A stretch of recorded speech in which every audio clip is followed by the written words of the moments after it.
what are we going to talk about today? Firstly, welcome back to 2024. I don't know about you, and I don't think it's an age thing, that the years just seem to be going so fast. I once asked a bunch of younger people basically that question: is it just the older generation? Do we just think in my age bracket or a little bit younger that the world's moving too fast, or time is moving too fast and just everything's just going so fast? But interestingly, they told me it was for them as well. So obviously, whatever's going on for all of us, it's not a generational thing. It is a life thing. Things are just at a considerably faster pace than they ever used to be. I'm sure the advent of these things has not necessarily helped all of that, because there is a instant gratification. There is an instant thing. We expect things instantly. We have conversations and suddenly there's, oh, who's going to Google that? Google the responses, Google to find out what the answer is, Google that. In my day, let me tell you, there was nothing that resembled that. I don't know if it was too many decades ago, there was nothing like that. There was off to the library if you could be bothered, or you just decided that it just didn't matter. But these days, you talk about movies, talk about this, about that, obviously quickly onto a page and find out the answers. So what are we going to talk about today? I want to talk to you about intentions. There is so much pressure for people to have had their goals all done by this time of year. I haven't done my goals for the year. I haven't finished them yet. What I love to start with is I want to start with intentions, and I want to invite you to rethink your goals. And here's the reason why. I've got a couple of bits on my page that I want to share with you. So when you start to think about intentions are, certainly for me, the way I frame them up, what do I want to feel? What do I want to experience every day? What do I actually want to feel? How do I want to feel? Not necessarily when I get my goals, but what is it my intention? What am I going to aim for this year that's a little bit more open than goals of having to be? Because I don't know about you, when I have goals that I can get very, very caught up in the action, very caught up in the doing and the busy and the striving and the hustle. And I'm a little bit tired of all of that, quite frankly. So while I recognize that I have things I want to achieve, I write them up as, what do I want to feel? What do I want to experience? Here's the other thing. Who do you want to be? For many of the goals that people write, they're not showing up as the person who will actually be able to achieve that. Perfect example is a health and wellness goal. I want to lose weight goal. I want to, whatever's to do with wellness and body shaping. And people turn up with this idea that that's what they want, and they go, right, this year I'm going to, I don't know, lose 20 kilos and I'm going to get healthy, which is great. But what's the intention behind it? But also, what is that you're going to show up at? How are you going to show up? If you have gone from someone who eats junk or doesn't eat healthy, and then you suddenly decide that, well, I want to lose 20 kilos, the person who needs to show up in your world, the you that you need to be, is different from the you that ate the junk, or the you that didn't prioritize movement, or the you that didn't look after your health. It's a different version of yourself. We all know this. Sometimes when we set a goal, we haven't grown into the person who can achieve that goal yet. We're still stuck at the person who wants the thing, but hasn't quite morphed into who you need to be. So be mindful of that. But also it's the who do you need to be. If I'm going to be someone who wishes to get healthier and get more fit and more active, I have been setting my alarm at 6 o'clock for the last 17 months. So it was not a priority for me, I must say. So now I set my alarm at 6 o'clock and I go and do all my things that are priority to me and my body and my well-being, and I don't start work till 8. I used to jump out of bed at whatever time I got up and I'd go straight to the computer and I'd start work. I'd get to end of the day, I'd be exhausted, and I wasn't looking after my body. I haven't got time to fit that in now, haven't got time to go for walks, certainly haven't got time to go to a gym, and none of it gelled. So I sat back and went, okay, who do I need to be? I need to be someone who's prepared to wake up at 6 with an alarm every morning, put on my walking gear and walk down that big hill and go and do a big lap around the park. Big hefty walk. They'll walk back up the hill as a killer, but the hill and I are best friends, I have decided. But I needed to be a different version of me. I needed to be one of those people who got up at 6. I couldn't any longer be a person who got up at 10 or got up at 9 and faffed around and then went to work or just got straight out of bed and jumped on. I had to be a different version of me. And so do you. So while you're thinking of your goals, think of, who do I need to be?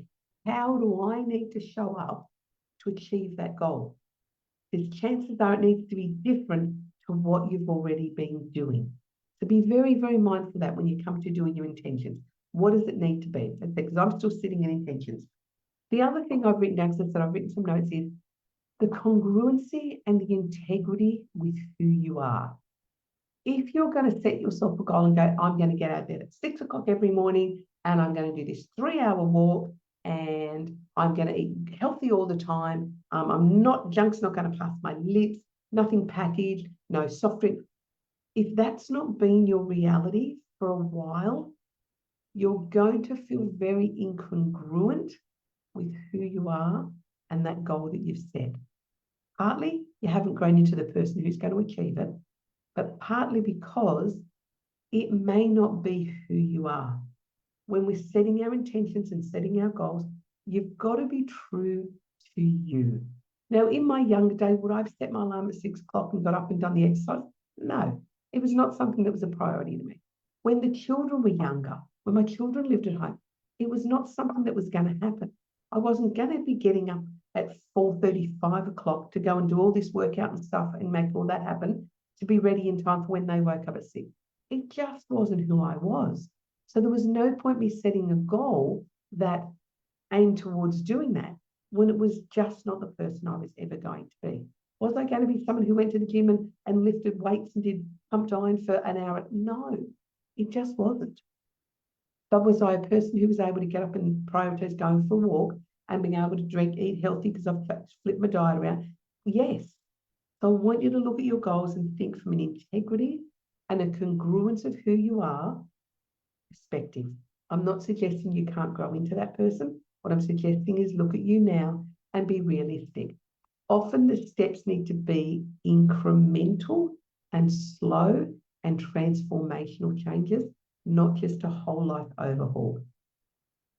Whole life overhauls don't work. And the reason they don't is the patterns that we run and the behaviors that we have and the stuff that we do now is because it works for us, whether it comes from just the normal way we've done everything and we've always done it the same way.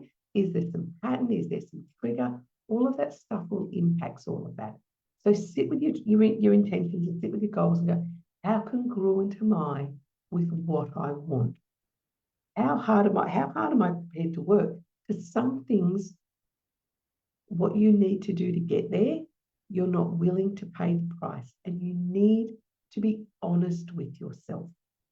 Be honest. If you are someone who is sitting at a particular weight and you want to be down to a particularly smaller weight and you're not prepared to do really, truly, honestly what works, be honest with yourself. Your honesty with yourself is far more important than being honest with any other human on the planet. It's about how honest you are with you. Then the other thing is I've got down here was, what does your body say? When you read your intentions or you read your goals, what does your body do? Mine is, so I said, I've got my intentions written and I get very, very, very juiced up about them. It talks about how much personal income, what sort of business I want to run and how I want to run it, my virtual assistants, how many hours a week I want to work. I've got all of that mapped out. I've also then got mapped out what else I want in my life. I want to drive my sexy, fun new car. I want my beautiful new lover to turn up in my life as someone to share stuff with. I want to be able to travel. I want to be able to go overseas to Scotland where my son lives and live over there for a couple of months and work from there. I want to be able to go interstate to where the other one works and hang out with him and work near him for a while. I want to be able to go to see my American friends and work there. So I want to be able to go and do those things again. They're on my intentions board. What's also on my intentions board is What do I already have that I'm really grateful for and I'm really happy that I have achieved? Now, this year I was able to drop some wants and desires from the top board down into the bottom board. I've moved into my beautiful dream home. I've got exactly what I wanted to have, and I've moved into it over Christmas. I've already started my team of virtual assistants. I have the amazing Leslie, who's already part of the team, who's already key for us. She's already here. So I was able to add in, what are all the things that I'm grateful for? All the friends, all the love, all the connections, all of that stuff that I want to experience already on the board. Have some gratitude for all of that. Now, here's some other things. Are you aiming too high? Realistically, be a realist of who you are, the hours you've got, so the resources, the time you're willing to commit to what you want. Is the goal just too high? Are you just aiming too big? Be honest with yourself. Again, go back to congruency, go back to authenticity. What is my body saying about this? If your body is in absolute panic, maybe you need to refine it. Maybe you need to rethink it. So I've just brought you one of my favorite things is, and hopefully it's going to look the right way. Set a goal so big that you can't achieve it until you grow into the person who can. Keep that in mind. Set a goal so big you can't achieve it until you grow into the person who can. And the key there is growth. Don't sit there in, oh, well, I'd really like that, but I'm not prepared to do anything about it. Or because now my goal's too big, too hard. Who do you need to be? We're circling back around to the beginning, remember? Who do I need to be to set that goal so high? And how do I grow into that person? What steps do I need to take? And this leads me to the next part. We're going to do some tapping together. What blocks do you actually need to clear? What blocks do you need to clear? You could do tapping on your own. You may want to do tapping with a practitioner such as myself. But it really is important to look at those intentions, gauge what the body says, excitement, fear, nervous, joy, whatever it is, gauge what that is, and then figure out what the block is, and let's get rid of the block. So I'm going to do some tapping with you, and we are going to tap on the fear of the new me, because quite often what will happen is we step into a place to go, right, this is what I want, this is what I'm going to do, and then there's this element of, because it's all of your thoughts coming in, all of your doubts coming in, all of the past programming coming in, all of the stuff from before, all coming in, that's going to come in and start to trip you up when you start to work out what you want. So do some tapping with me on this. We are going to do some fear of stepping into the new me. So even though, those of you who are new, when I go silent, you're going to tap along. You're just going to repeat exactly what I've said. You're going to echo me. If other words pop in, use them, but basically echo me. So even though I've set my intentions and I know what I do want, my body is reacting. But I deeply and completely accept myself. Even though I've set these intentions, but my body is reacting so strongly, deeply and completely accept myself. So even though I have these really strong body reactions, these sensations coming through, when I look at what I want to achieve and experience and feel, I'm going to deeply and completely accept myself. Now we're just going to go through the points. This fear I have of this new me, this fear of change, this fear of what it might mean. What's the price I'm going to have to pay? How much do I really, really want this? My body is reacting. My body reacts so strongly. All these reactions to my desire to have more. I think that it's fear. This fear of who will I then be? Will I like the new me? Will everyone around me like the new me? Will I be accepted? Will I be rejected? What will happen when I do these changes? What will happen to my current life? What will happen to all the things I currently do? How will it impact all of those? I have this fear in my body of what my new life might look like. I have this fear in my body of what the new me might look like. I have this fear showing up,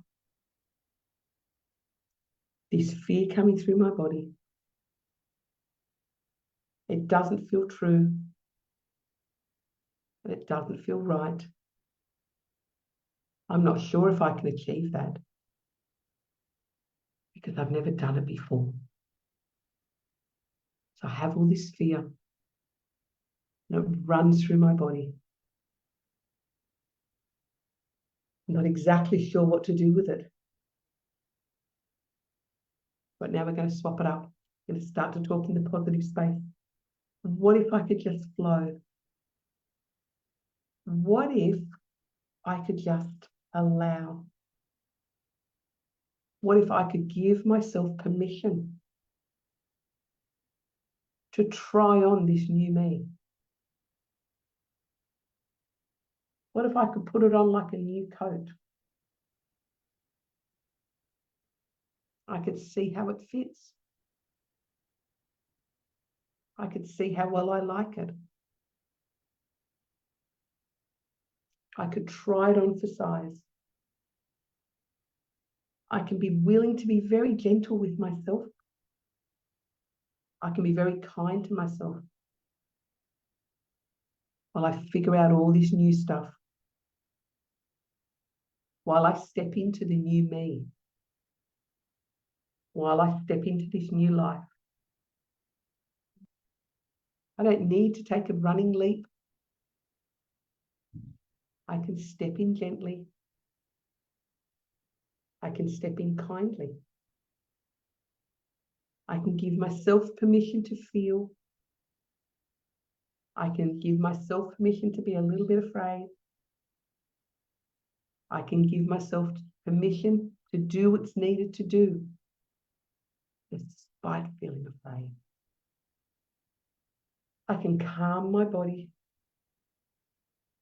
I can just breathe. I can feel into this because I can have the life that I want. I can have the life that I want. Whenever I want, I can have. I've done it before. I can do it again. I can have whatever I want, whenever I want, because I am me and I believe in me. Take a breath. Feel that energy starting to shift and move. Know that you can have what you want. Feel into it with my little suggestions here. What are your intentions? What do you want to experience and feel? How congruent are you? How integrous is that with you? What does your body say? And then clear away any of the doubts, any of the negativity, any of the little voices in your head that say you can't. Clear them away, clear the triggers, and watch 2024 skyrocket for you. I'm going to wish you much love. We are putting the finishing touches on our trauma training. So we will be bringing that to you very, very shortly. We were very focused on that last year of being able to have lots of conversations about trauma with you. And now it's time to actually open up the training doors. So that's all very exciting. So I will see you next week. I'll ask Leslie to pop a link if you are interested in the trauma training. Get yourself onto the wait list. And we will get this up and coming and rocking. 1st of February, it actually starts, the training itself. So I will see you all next week. Much love to you. Have a great week.